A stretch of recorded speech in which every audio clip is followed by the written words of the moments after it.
ನಮಸ್ಕಾರ ಸ್ನೇಹಿತರೆ, ನಾನು ಚಾಣಕ್ಯ ಗ್ರಾಮರ್ ಸರಣಿಯ 41ನೇ ದಿನಕ್ಕೆ ಸ್ವಾಗತ. ನಾವೀಗಾಗಲೇ ಇಂಗ್ಲಿಷ್ ವ್ಯಾಕರಣದ ಅಡಿಪಾಯವನ್ನ ಗಟ್ಟಿಗೊಳಿಸಿದ್ದೇವೆ. ಇವತ್ತು ಹೊಸ ಪಾಠಕ್ಕಿಂತ ಹೆಚ್ಚಾಗಿ ನಾವು ಕಲಿತದ್ದನ್ನ ಎಷ್ಟು ನೆನಪಿಟ್ಟುಕೊಂಡಿದ್ದೇವೆ ಎಂದು ಪರೀಕ್ಷಿಸಿಕೊಳ್ಳೋಣ. ನೌನ್ನಿಂದ ಹಿಡಿದು ಟೆನ್ಸಸ್ವರೆಗೆ ಎಲ್ಲವನ್ನೂ ಒಮ್ಮೆ ವೇಗವಾಗಿ ನೋಡೋಣ. ಭಾಗ 1, ಗ್ರಾಮರ್ ಕ್ವಿಕ್ ಟೆಸ್ಟ್. ನಾನು ಕೆಲವು ಕನ್ನಡ ವಾಕ್ಯಗಳನ್ನು ಹೇಳುತ್ತೇನೆ, ನೀವು ಅದನ್ನು ಇಂಗ್ಲಿಷ್ನಲ್ಲಿ ಹೇಗೆ ಹೇಳಬೇಕೆಂದು ಯೋಚಿಸಿ. ನೌನ್ ಮತ್ತು ಪ್ರೊನೌನ್. ರಾಜು ಒಬ್ಬ ವೈದ್ಯ. Raju is a doctor. ಇಲ್ಲಿ ರಾಜು ಬದಲಿಗೆ ಹೀ ಬಳಸಬಹುದು. He is a doctor. Verb ಮತ್ತು ಆಡ್ವರ್ಬ್. ಅವಳು ಚೆನ್ನಾಗಿ ಹಾಡುತ್ತಾಳೆ. She sings well. ಇಲ್ಲಿ ಸಿಂಗ್ಸ್ ಕ್ರಿಯಾಪದ, ವೆಲ್ ಕ್ರಿಯಾವಿಶೇಷಣ. ಆಡ್ಜೆಕ್ಟಿವ್. ಇದು ದೊಡ್ಡ ಮನೆ. This is a big house.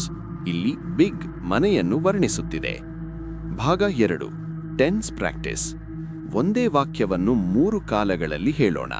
ಇದು ತುಂಬಾ ಮುಖ್ಯವಾದ ಅಭ್ಯಾಸ. ಪ್ರೆಸೆಂಟ್, ಇಂದು. I eat an orange. ನಾನು ಕಿತ್ತಳೆ ಹಣ್ಣು ತಿನ್ನುತ್ತೇನೆ. ಪಾಸ್ಟ್, ನಿನ್ನೆ. I ate an orange. ನಾನು ಕಿತ್ತಳೆ ಹಣ್ಣು ತಿಂದೆ. ಫ್ಯೂಚರ್, ನಾಳೆ. I will eat an orange. ನಾನು ಕಿತ್ತಳೆ ಹಣ್ಣು ತಿನ್ನುವೆನು. ಭಾಗ 3, ದಿನನಿತ್ಯದ ಬಳಕೆಯಲ್ಲಿ ಗ್ರಾಮರ್. ಗ್ರಾಮರ್ ಕೇವಲ ಪುಸ್ತಕಕ್ಕಲ್ಲ, ಮಾತಾಡಲು ಬೇಕು. ನೀವೊಬ್ಬರನ್ನು ಭೇಟಿಯಾದಾಗ ಹೀಗೆ ಅಭ್ಯಾಸ ಮಾಡಿ.